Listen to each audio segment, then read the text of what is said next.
Meanwhile, the People's Democratic Party (PDP) has conducted ward congresses across 21 local government areas of Adamawa State. The PDP's ward congresses have been conducted in 9 states in the country, while in the northeast, the exercise took place in Adamawa and Borno State.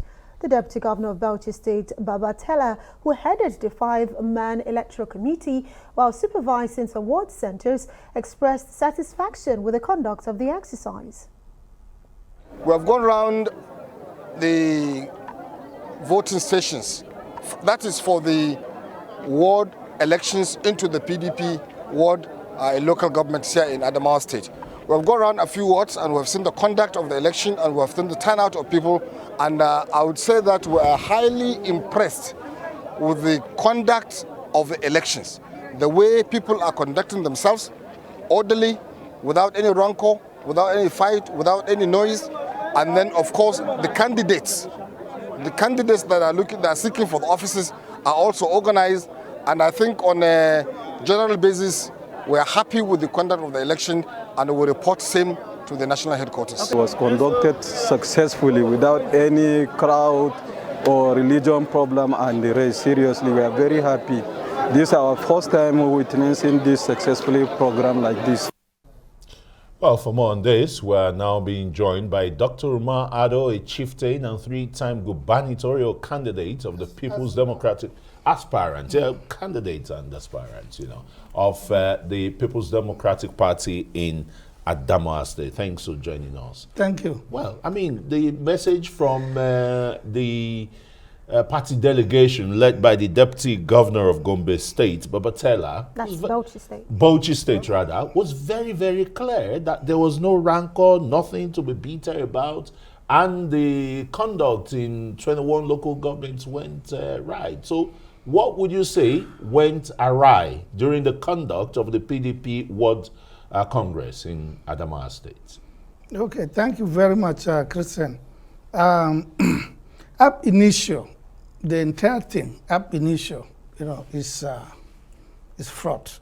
Why? Because from how many forms did they sell to anybody? It's only one form that was taken.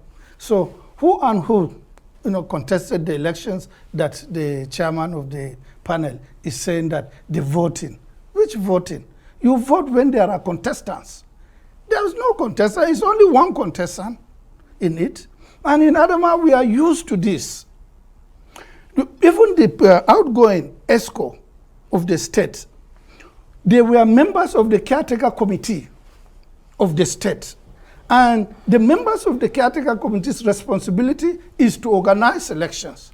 And they organized elections in which they were the sole candidates. They returned themselves. It became a matter of litigation, but the courts are not there.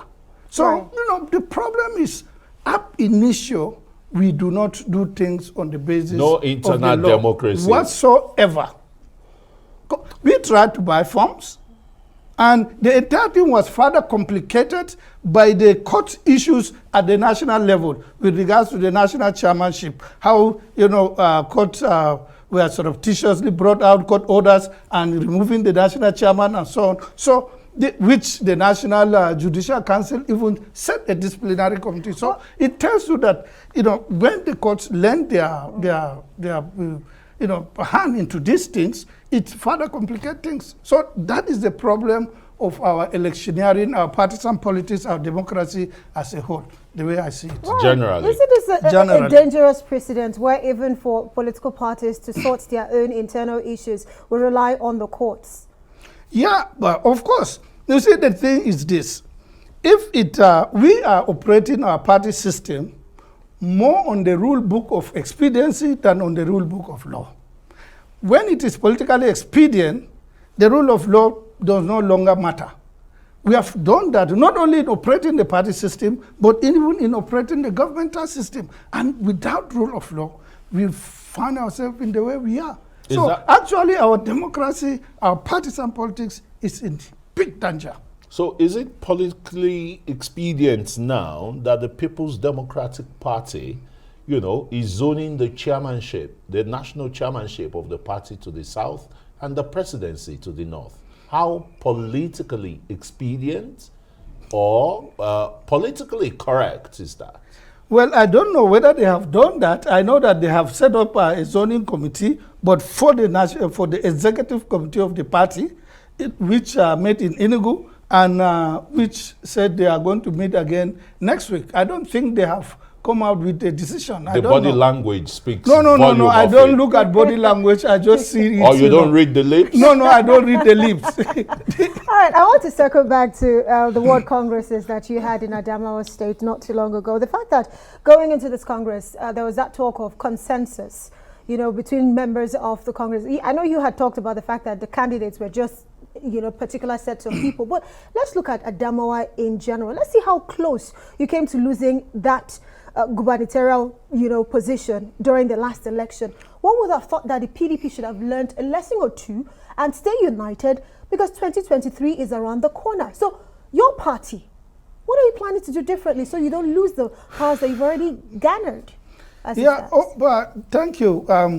You see, I have been a member of the PDP for a very long period of time, but I have always been in the opposition, even within the party itself. I have taken the party 11 times to the courts, 5 times at the High Court, 3 times at the Court of Appeal, and 3 times at the Supreme Court. That shows us there's a problem. all on the issue of internal democracy. Rule of law is out of it. It is rule of expediency. Okay, I can give you numerous examples, and they don't make sense. It is this kind of thing that make our democracy, so where's the place of your internal conflict resolution committee and? Well, you were talking about consensus. I should be, contacted. Nobody contacted me. I have been in the party long before outside the former vice president and others. Most of those players today, they were not when we were in the party, So, but because of political expediencies, they come without following rules of law. We don't mind, to be schemed out, to be defeated within the rules. We don't mind. But if you are schemed out or defeated outside the rule of law, what do? The best you do is to run to court. You go to court, it's not there. Time overtakes the whole situation.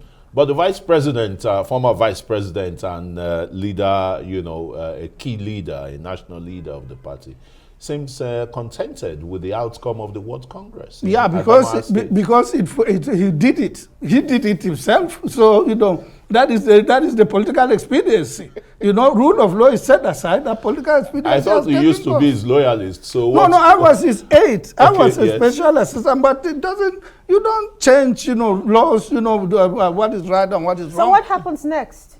Since you're dissatisfied with what has happened. You see, for us, given the national politics, how the national chairman was removed, and then quickly a lot of national activities took place, including 2 NEC meetings, setting up of various committees, critical committees to start doing and working all these things.